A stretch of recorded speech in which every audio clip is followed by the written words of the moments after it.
experience bullying. This places the Philippines the highest in bullying incidents out of over 70 countries.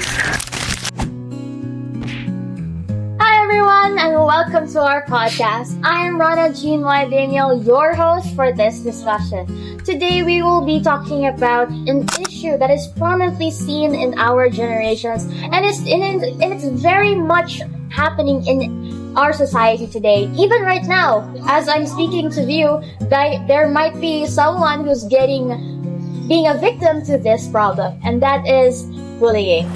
Oh, the word bullying. When we hear that word, sometimes we think about the obvious situation, whether it's like punching someone, like they're going to mock you for what you're doing. It's like physical, like you get to imagine more physical stuff, violence, but bullying is much more than just physical violence. It is something that is hard to address in this modern society.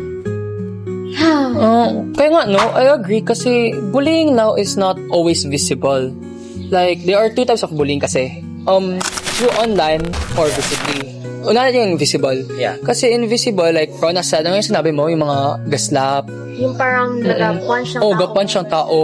Pero ngayon, mas anonymous kasi ngayon. Kasi Yes. if you think about this, online is very, very dangerous nowadays. Kasi many people can stay anonymous while showing what they feel towards someone. Hindi lang daw droga at snatching ang babantay ng mga pulis ngayong magbabalik na eskwela na ang maraming estudyante sa Lunes.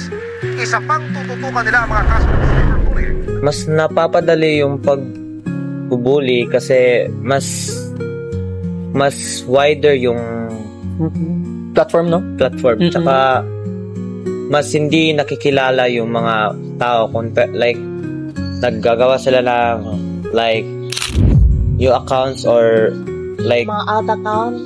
old accounts or like poster like may ganyan di ba? Mga posters. Like ginasiraan nila yung mga account O tao. ng ibang tao. Yun din. Tapos, ano din kasi, parang, ang online kasi is that, parang, may mga AI na din kasi ngayon. So, sobra, madali lang no? siya. Yeah. Especially, also, to add with sa yung mga alt accounts, yung mga bullying dyan sa cyberbullying, minsan kasi, may subtle form yan siya ng bullying na kapag may ibang like may comment na ibang opinion lang ba parang ang mga reply niya parang masama na parang yung mga nagka-clash yung mga opinions Yes. nila.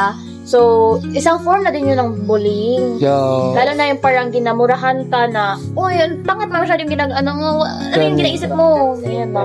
Yeah. Hindi. That's why this topic is very relevant. It's very relevant for this podcast and it's in our society. Kasi bullying is not just a personal issue kasi it's also a issue of the community and as a society as a whole. It's the basis of how we connect as a community, how we foster respect, Yes. empathy, and Not only as a student, no? oo, yun din. But as digital citizens din, yun din. Yeah. Parang it reflects of how we treat others good in a daily basis. Actually, wait. Marco, tandaan niyo ba yung na-lesson sa theology? There is Yeah. one of these people, nag-ano kay Jesus. Sino yung may boat? Si Abraham. Hindi si Abraham. Si Abraham yung Noah, ano. si Noah. Oo, si Noah. Ano ba yan, Marco? Si Abraham. Kaya nga, si Noah kasi, God sent him to preserve life after Yes. the flood. And currently right now, through bullying kasi, we're not preserving life. Yes. We're destroying it. Especially, Ginadown natin. hindi yung sira talaga na yung ginamin ko na Flood. hindi ganun. Ang ginamin ko yung sinisiraan natin yung mga tao. Hindi naman ako. Hindi ako. Hindi sinisiraan yung me. tao. Kasi hindi siya kagaya sa covenant na instead of preserving life, sinisiraan natin. Yes. Think about it. No?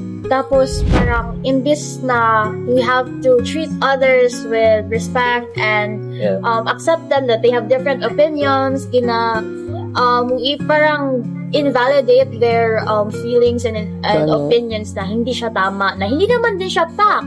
Opinion naman siya. Gani. Diba? Yun. Ano yung sinabi mo kay Abraham? May mention ka, instead of Noah, si Abraham sinabi mo. Ay, oo, si Abraham. Ay, Nako, hindi na Siya yung binigyan ni God ng sense of purpose, saka siya rin yung binigyan ng calling for trust kay God. To his people. Yeah. Di ba siya yung parang sinabihan ni God na to live out of his comfort zone to venture to the unknown, yung parang calling niya. Yeah, yung calling siya niya. Okay, gets.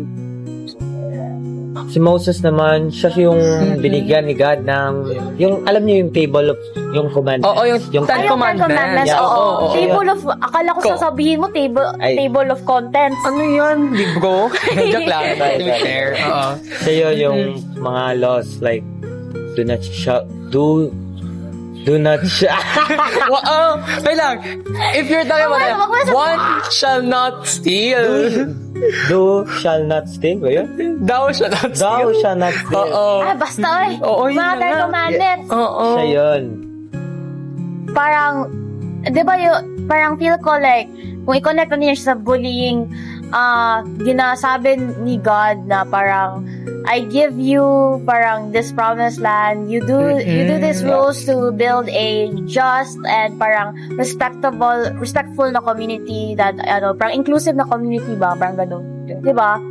Yeah, kasi if you think about it, with the new covenant, Jesus made it clearer that the covenant is now universal. And if you think about it, God's love is not limited, Yeah. So, people like Para us sa lahat. rin, dapat yung love natin is universal na rin. Like, I believe that it's time for people to change, no? Kasi with the growth of social media, dapat may growth rin tayo with it, di ba? Kasi parang for me, it challenges us to reflect and parang to think about it makes us challenge how we should respond to these kinds of situations talaga. If we're talking about parang yung commandments, the covenants, they teach us that parang God has already initiated these parang set bands na to really build a respectful community. Community. Wait lang guys, nagtatawag si mama. Hello? Yun lang, no? Oh, I have to go?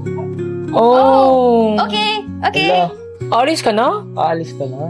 Oh, he's there. Okay, bye-bye. Sige, Guys, I have to go. But I really want to talk about more of this. Pwede mag-meeting na lang tayo, Mark. Pwede saan? Mag-ano lang tayo, like, Jimmy. Pwede Jimmy, magpa kayo. Of course, kasi especially with these topics, are also taga to. And I want to, talk about this more, especially with an A-speak. Meron in our, ba presence. akong, may story time ako nito. Okay, that's what I really want to Yeah, talk about. sige na. Anyway, I have to really go. Nandiyan na si mama. Sige, ingat ka na. Puntahan pa ako. Ingat ako, Sige. ingat ako. Bye, guys. Sige, Ingat kayo, guys. Bye-bye.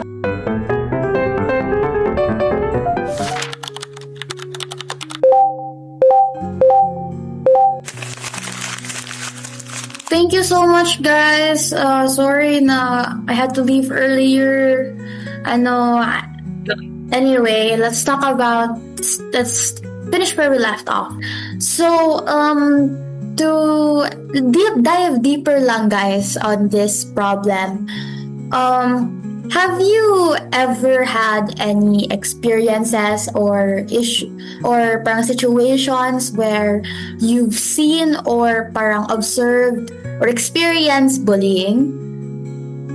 Well, if you're gonna ask me naman between me and Marco, thank God I haven't experienced any sorts of bullying. But I've seen many victims who experienced it, like including my friends.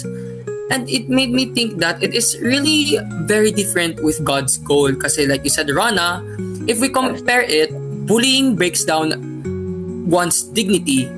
Pero in God's covenant, it restores and protects their dignity. And it really reminds me, or even us, that every person has value and they deserve to be treated with respect, no? Like, Yeah. we need to treat everyone equally. Di ba, Marco? Yeah. Pinapakita rin ito na something good, like something important kay God na, di ba, faithful siya sa atin, tsaka compassionate. At tsaka, nag-reach out din si God sa atin, like, at times na, like, down tayo or something, like, ginabully tayo ng iba. Like, ganun good. Yeah. So parang in a way that when bullying happens, it's not just social siya. Hindi lang siya social na issue, pero nagiging personal na din siya, parang ganon. Pero it also becomes a question din para sa atin na or whether or not we are living these values na ginabigay sa atin ni God. Yeah. Diba? Yeah. Oo, kaya nga. Kasi I think talaga, many of us have seen this in real life. I think majority of us. Kasi this is a really common issue.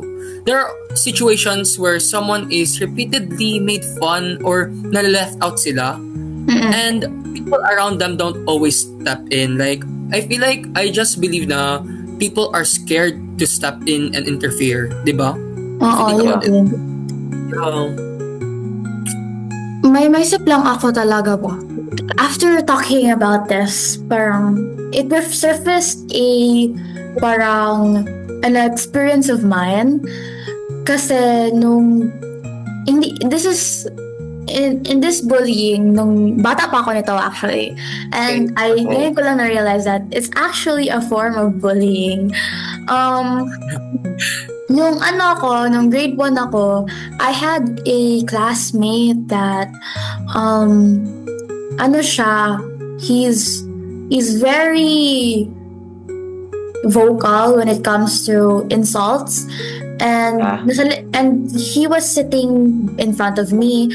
So since malapit man ako sa kanya, I became a victim of his parang ginapagkantsawan niya, ganon. And one time talaga na ang mga core memory ko sa kanya is that one time it was during a career day for sa grade 1, yung magpasok yung parent na classmate mo and then they will discuss about their career or yung profession nila. And during that time, hindi ko ginamind yung mga ginasabi niya sa akin, like parang he would say na, "Oh, you will never have that profession, haha," something like that. And hindi ko yung gimind kasi bata pa man kami and I still have a lot of things to worry about. There's still matagal pa yung time before I become an adult. And then after that, there was this bad odor, may nag-utot sa classroom namin. And it wasn't me. Oh my gosh, it wasn't me. And then gi-blame niya on me. So nag-iyak ako noon.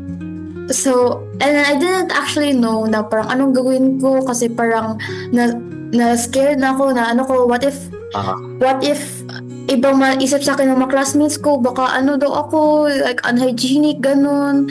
So, nag-iyak talaga ako nun. Thankfully, the parent na present sa kanilang profession doon is that sila, she comforted me and I became okay. So, reflecting on that kasi, I realized that was another subtle form of bullying na even though na parang it's kinda joking siya na thing, it can be joked about na, "Oh, why did you fart? Ew."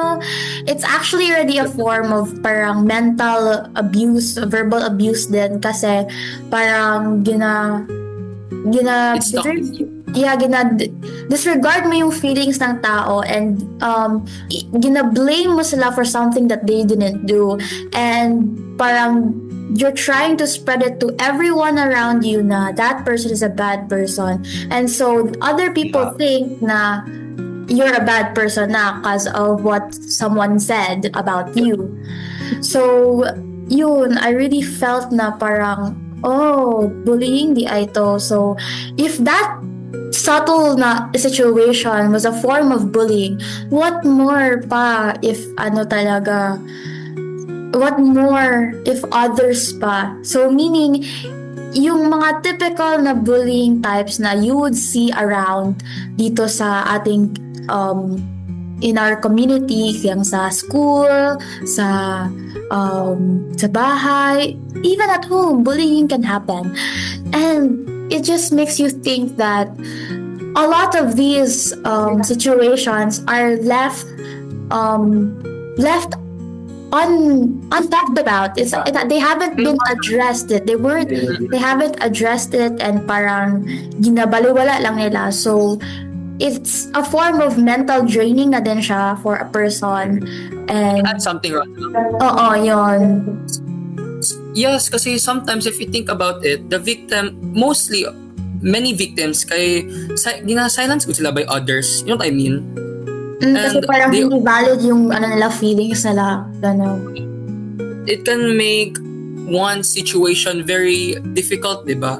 It can make the person feel like they are completely alone, and sometimes they bottle up their feelings, and it can't be healthy. Yeah, it will never be healthy, diba? Yeah, because when you experience kasi na parang ginabaliwala lang yung feelings mo, you can't open up to anyone, it's gonna be harder to address it, because then again, it's hard already to confront the person. What more to try to address this situation, diba? Marco, what about you? Meron ka ba experiences or situations na na-observe mo or na-experience mo about bullying? Oo. Yung isang friend ko, di ko masabi yung name niya, pero like, at one time, like, gisisi niya yung the other friend ko na siya daw yung nagkuha ng 10 pesos niya or something. So, beframe niya talaga na siya ang nagkuha kasi nakita niya daw na siya daw malapit doon na nakaupo, like wallet man gud yung nawala niya. So like Okay. nakalagay daw yun sa table, tapos may 10 pesos lang gud yung Yung value. Okay lang. It's okay. This is a safe space, Marco. Okay lang. This is safe. basta gisisi niya talaga yung friend niya kahit hindi siya yung nagkuha. Did it lead to bullying? Like, nabully siya because of that? Oo, Many kasi people think, like ginost niya sa FB na wow, sabi niya, nag-nose talaga siya sa FB na sino daw yung nagkuha, like kilala niya daw yung nagkuha, like ganun, good. Sending virtual hugs na lang. gani, Yeah, it could be also parang, yeah, it's really a serious issue. Bullying is really a serious issue. yeah, And yeah, parang it's very heavy talaga. There are moments now where someone chooses to act differently, including the person, yung ganun god. Parang when silence of others can make the silence of others can actually make situations very difficult if you can't say anything about it. And there are also moments that someone chooses to act differently, like including that person kapag when you there's times that a lot of people na, let's say ikaw yung ginabully ka, and then if they act towards someone else, hindi na sila ginabully kasi ganito ganon, and it's bad. But there's times na how we can address this situation is small acts of kindness. It starts with small acts of kindness. We may not parang solve this issue as a whole talaga, but we can try to mitigate the effects of bullying. There's like offering support, being kind. Small actions can make a difference. Diba? Ito no, kasi like, I've noticed it rin kasi those small and simple gestures can really help someone feel seen and valued. Because I know many people be like, hala, maliit naman yung action mo. Do you think it will greatly affect, like it will make a big difference? But guys, remember pala, the small steps are a start of something big, diba? If you think about it, it may not solve everything talaga, but it will remind us naman that we are not alone. Even though the steps we make to support someone, they are not alone. Like, we can make them feel like they're not alone, even though those steps are very small. Di ba, Marco? Oh, and I think that where we can see faith in action, it is not always about big or dramatic efforts, but about consistent and meaningful choices. Like, nagapili ka na mag-care ka sa iba, or like, even in small ways, like, maka-reflect ka talaga sa the kind of relationship na gusto ni God. Yes, I agree. Parang it shows that God's covenant is not just something in the past. It's still ongoing. We believe in God, and every time God never left us. Even kahit yung miracles niya, yung mga covenants niya is in the past, it still shapes who we are today. Parang it continues through the way we treat others, especially those who are vulnerable and overlooked, those victims na to bullying, and those that were the cause of bullying. So, Rana, ang tanong kasi, as students, or not even students, okay, as peers, what can we actually do about bullying? No? Kasi it's now a big issue because it's something that won't simply disappear good on its own. If you think about it, right? Yeah. Like, what can we actually do now? Marco, do you have any thoughts? Oh, about because like in the end, we all help shape the kind of environment that we are part of. Our action, even small ones, can either make people feel safe or make them feel excluded. Yeah. Parang it starts with awareness din. For me, it starts with awareness kasi we need to recognize that even when something is already harmful,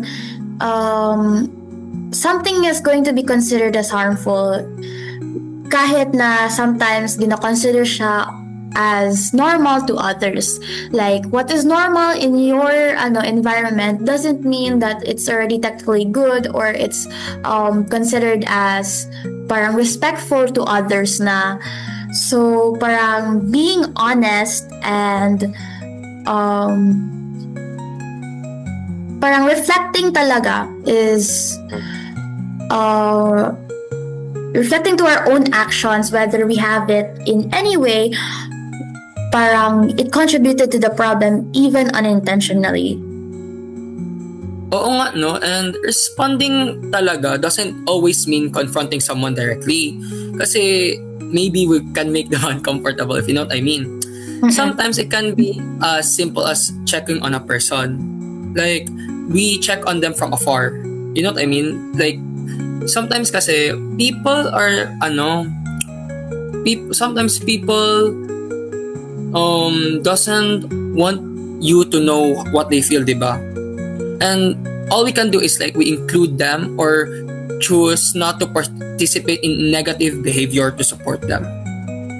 You know, Yeah. you know what I mean? It all goes back to that simple and powerful idea that we are called to love, not to harm. Yeah. Kasi parang that's where hope comes in. Even though bullying is still present, you're not powerless. We have the ability to make a difference through our choices. Whether it be a simple gesture, saying, how are you? Saying hi. Good morning. It's really parang offering support. You look pretty today. Ganon, di ba? Thank you, Parang, Rana. Tama. you're welcome, George. Your hair looks good. Ganyan, good. I love your makeup. I love your outfit. Those simple gestures already can make a big difference to somebody. And those choices reflect who we are and what we believe in. Parang Kasi if we truly believe in treating others with dignity, then it should be visible on how we act. Yeah. Tama yung sinabi ni Marco, no? That Yeah. it all goes back to that simple but wonderful idea that we are called to love, not to harm. Di ba, Marco, no? Tama yan. And those small actions can makatulong talaga yon to build a community where everyone feels respected tsaka valued. So, what's your message na lang? Well, for me, I hope whoever is watching this, they can reflect to our podcast, di ba? I hope they Ganda ng learn podcast. a lot. Yeah. And I hope they can learn a lot from us in the same way we learn from each other, di ba? And I hope that bullying will be lessened. And I hope everyone will find their way again for the victims. I hope they find their way again to the light, and I hope they can see that God will always be there to reach out to them. Yeah, yun lang sabi ko. Sa'yo, Marco, you have a message for our audiences listening right now? For me, message ko lang is keep the faith talaga keep the faith talaga kay God kasi si God talaga yung nagbibigay sa atin ng strength tsaka nag-guide sa atin in everyday life. Amen. Yeah. Thank you so Amen. much. Sige, because for me, even small acts of kindness can create meaningful change. I actually, dato ko pa yun na-realize, small actions can make a huge differences. And those small actions can help build a community where everyone feels respected and valued. Sige, thank you so much guys for joining Thank today. you. And for those who are also watching and listening to this podcast, thank you so much for joining as well. We hope this conversation encourages you not to only reflect, but also take action in your own simple ways, because bullying is a serious matter, and even just small acts of kindness can go a long way. Thank you so much. Thank you so much, Bye-bye. guys. Thank Today, you. Rana and Marco, I really learned a lot talaga. Thank you sa Me inyo. too. I learned a lot about experiences about Same. bullying, na hindi lang siya offline, online din siya kasi of our digital age. Thank you so much, guys. Bye. Bye.